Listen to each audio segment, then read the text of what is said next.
नमस्कार दोस्तों, आज हम बात करने वाले हैं एक नए आईपीओ की जिसका जीएमपी इस समय काफ़ी स्ट्रॉन्ग दिखाई दे रहा है। नाम है हाईटेक इंजीनियर लिमिटेड। अगर आप आईपीओ में लिस्टिंग गेन के लिए इन्वेस्टमेंट करते हैं तो इस आईपीओ को समझना काफ़ी ज़रूरी है। सबसे पहले इसकी बेसिक डिटेल्स देख लेते हैं। हाईटेक इंजीनियर आईपीओ 24 अगस्त 2026 को ओपन हो रहा है और 27 अगस्त 2026 को क्लोज होगा। इसका प्राइस बैंड है 50 से 53 रुपये रखा गया है और एक लोट में 283 शेयर्स हैं।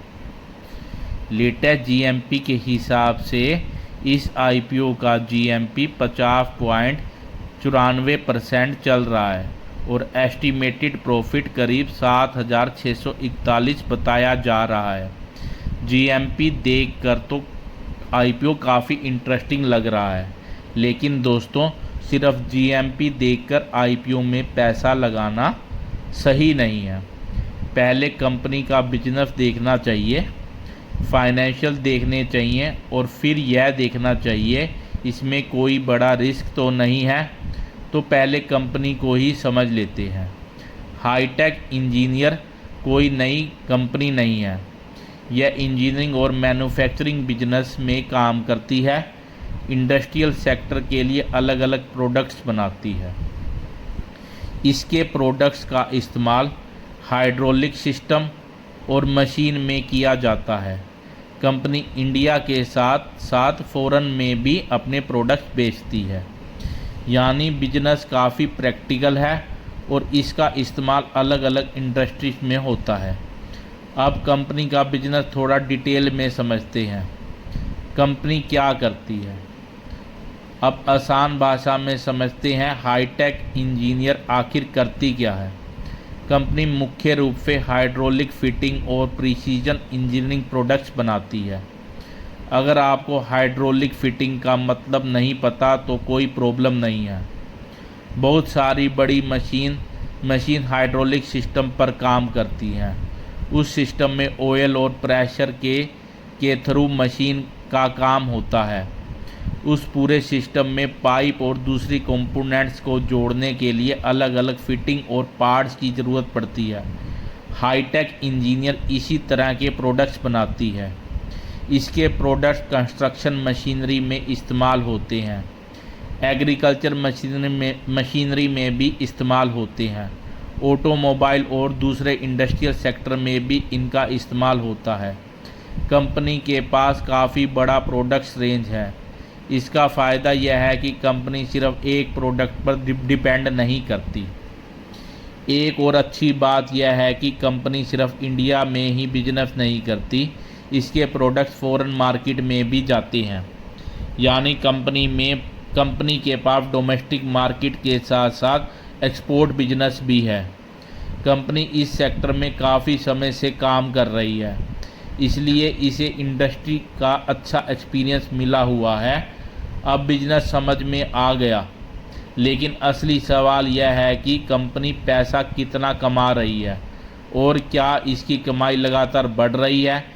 यही चीज़ आईपीओ में सबसे ज़्यादा इम्पोर्टेंट होती है, इसलिए आप फाइनेंशियल पर नज़र डालते हैं। Financial performance. अब आते हैं कंपनी के सबसे इम्पोर्टेंट हिस्से पर, फाइनेंशियल्स। यह हाईटेक इंजीनियर की पिक्चर काफ़ी अच्छी दिखाई देती है। कंपनी का रेवेन्यू पिछले कुछ सालों में लगातार बढ़ रहा है। फाइनेंशियल ईयर 2024 में रेवेन्यू 138 करोड़ रुपए का था। फाइनेंशियल ईयर 2025 में यह बढ़कर 161 करोड़ रुपए हुआ। फाइनेंशियल ईयर 2026 में रेवेन्यू करीब 189 करोड़ रुपए तक पहुंच गया। मतलब कंपनी की सेल लगातार बढ़ रही है। अब प्रॉफिट देखते हैं। फाइनेंशियल ईयर 2024 में कंपनी का प्रॉफिट करीब 11.6 करोड़ रुपए था। फाइनेंशियल ईयर 2025 में प्रॉफिट बढ़कर 19.6 करोड़ रुपए हुआ।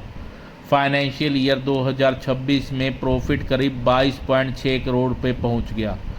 तो यहाँ सबसे अच्छी बात यह है कि कंपनी सिर्फ रेवेन्यू नहीं बढ़ा रही, प्रॉफिट में भी लगातार बढ़ रहा है। आईपीओ में मुझे पर्सनली यह चीज़ काफ़ी इम्पोर्टेंट लगती है, क्योंकि अगर कंपनी की सेल बढ़ रही हो तो प्रॉफिट ना बढ़ रहा हो तो पिक्चर उतनी अच्छी नहीं होती। लेकिन यहाँ रेवेन्यू और प्रॉफिट दोनों में ग्रोथ दिखाई दे रही है। कंपनी प्रॉफिटेबल है और पिछले फाइनेंशियल ईयर में परफॉर्मेंस बेहतर हुआ है। डेब्ट की तरफ भी देखें तो कंपनी ने इसे कम करने की दिशा में काम किया है। आईपीओ से मिलने वाले फ्रेश फंड का एक हिस्सा एक्सपेंशन और डेब्ट रीपेमेंट में इस्तेमाल किया जाएगा, यानी कंपनी बिजनेस को आगे बढ़ाने के लिए फाइनेंशियल पोजीशन को भी बेहतर करने की कोशिश कर रही है। फाइनेंशियल को देखकर तो कंपनी की तरफ में काफ़ी पॉजिटिव बातें दिखाई देती हैं, लेकिन अब सिर्फ अच्छी बातें ही नहीं देखनी चाहिए, कुछ रिस्क भी हैं जिन्हें समझना बहुत ज़रूरी है। Positive point. अब बात करते हैं हाईटेक इंजीनियर्स आईपीओ के पॉजिटिव पॉइंट्स की। सबसे पहली बात कंपनी का एक्सपीरियंस। कंपनी काफ़ी समय से इंजीनियरिंग और मैन्युफैक्चरिंग बिजनेस में काम कर रही है। दूसरी अच्छी बात यह है कि इसका बड़ा प्रोडक्ट रेंज है। कंपनी अलग अलग टाइप्स के हाइड्रोलिक और इंजीनियरिंग प्रोडक्ट्स बनाती है, इससे किसी एक प्रोडक्ट पर डिपेंडेंस कम होती है। तीसरी अच्छी बात एक्सपोर्ट बिजनेस। कंपनी इंडिया के अलावा फॉरेन मार्केट में भी प्रोडक्ट्स बेचती है। अगर फ्यूचर में एक्सपोर्ट बिजनेस बढ़ता है तो कंपनी के लिए ग्रोथ का एक नया और रास्ता खुल जाता है। चौथी और सबसे इम्पोर्टेंट बात फाइनेंशियल ग्रोथ। रेवेन्यू लगातार बढ़ रहा है और प्रॉफिट में भी अच्छी ग्रोथ दिखाई दे रही है। पांचवी बात कंपनी का प्रॉफिटेबल होना, मतलब कंपनी सिर्फ बिजनेस कर नहीं रही है बल्कि प्रॉफिट भी बना रही है। इसके अलावा आईपीओ से मिलने वाले फ्रेश फंड का इस्तेमाल कंपनी एक्सपेंशन और डेब्ट रीपेमेंट में करने वाली है, यानी कंपनी अपने बिजनेस को आगे बढ़ाने की तैयारी कर रही है। और सबसे इंटरेस्टिंग चीज़ तो जीएमपी है। लेटेस्ट जीएमपी के हिसाब से इस आईपीओ का जीएमपी 50.94% चल रहा है और एस्टीमेटेड प्रॉफिट करीब 7,641 बताया जा रहा है। नोट करो 7,641 रुपये। इससे आईपीओ को लेकर मार्केट सेंटीमेंट फ़िलहाल काफ़ी पॉजिटिव दिखाई दे रहा है। लेकिन दोस्तों अब दूसरी साइड भी देखना ज़रूरी है, क्योंकि हर आईपीओ में कुछ ना कुछ रिस्क ज़रूर होता है। Negative point, risk. अब बात करते हैं उन पॉइंट्स की जिन्हें देखकर आपको थोड़ा सावधान रहना चाहिए। सबसे पहला रिस्क है कंज्यूमर कंसंट्रेशन। कंपनी की सेल का एक अच्छा हिस्सा कुछ बड़े कस्टमर से आता है। अगर फ्यूचर में इन कस्टमर के ऑर्डर कम होते हैं तो कोई बड़ा कस्टमर कंपनी से बिजनेस कम कर देता है, तो इसका असर कंपनी के रेवेन्यू पर पड़ सकता है। दूसरा रिस्क है export business. Company foreign market में भी प्रोडक्ट बेचती है, इसलिए करेंसी में बदलाव और इंटरनेशनल मार्केट की सिचुएशन का असर कंपनी पर पड़ सकता है। तीसरा रिस्क है कंपटीशन। इंजीनियरिंग और हाइड्रोलिक प्रोडक्ट्स के मार्केट में दूसरी कंपनियां भी हैं। कंपनी को आगे भी कंपटीशन का सामना करना पड़ेगा। एक और बात ध्यान देने वाली है आईपीओ का ओएफएस पोर्शन। ओएफएस यानी एग्जिस्टिंग शेयर होल्डर अपने कुछ शेयर बेच रहे हैं। इसका मतलब आईपीओ में आने वाला पूरा पैसा कंपनी के बिजनेस में नहीं जाएगा। तो दोस्तों यहाँ पिक्चर बैलेंस्ड है। एक तरफ कंपनी के फाइनेंशियल अच्छे हैं, रेवेन्यू और प्रॉफिट बढ़ रहा है और बिजनेस इस्टेब्लिश्ड है। दूसरी तरफ कस्टमर कंसंट्रेशन, कंपटीशन और एक्सपोर्ट से जुड़े रिस्क हैं। इसलिए सिर्फ जीएमपी देखकर डिसीजन लेना सही नहीं होगा।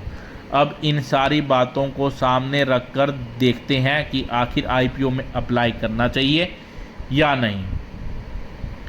अब आते हैं सबसे इम्पोर्टेंट सवाल, हाईटेक इंजीनियर आईपीओ में अप्लाई करना चाहिए या नहीं।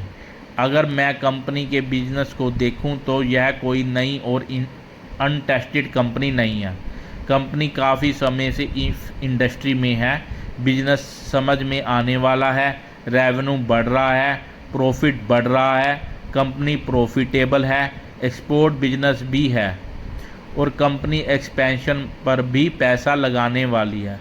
तो फंडामेंटल की तरफ से कई बातें पॉजिटिव हैं। ऊपर से लेटेस्ट जीएमपी के हिसाब से इस आईपीओ का जीएमपी 50.94% चल रहा है और एस्टिमेटेड प्रॉफिट 7,641 बताया जा रहा है। इसलिए लिस्टिंग गेन के नज़रिए से भी आईपीओ इंटरेस्टिंग दिखाई दे रहा है। लेकिन यहाँ मैं एक बात साफ कहना चाहूँगा, जीएमपी कोई गारंटी नहीं है। आज जीएमपी स्ट्रोंग है, लेकिन आईपीओ की लिस्टिंग तक इसमें बदलाव हो सकता है। इसलिए सिर्फ जीएमपी देखकर ब्लाइंडली अप्लाई नहीं करना चाहिए। मेरी नज़र में अगर आप फोकस लिस्टिंग गेन पर है और आप आईपीओ का रिस्क समझते हैं तो हाईटेक इंजीनियर आईपीओ को कंसीडर किया जा सकता है। कंपनी के फंडामेंटल मुझे पॉजिटिव दिखाई दे रहे हैं, लेकिन कस्टमर कंसंट्रेशन, कंपटीशन और एक्सपोर्ट से जुड़े रिस्क को इग्नोर नहीं करना चाहिए।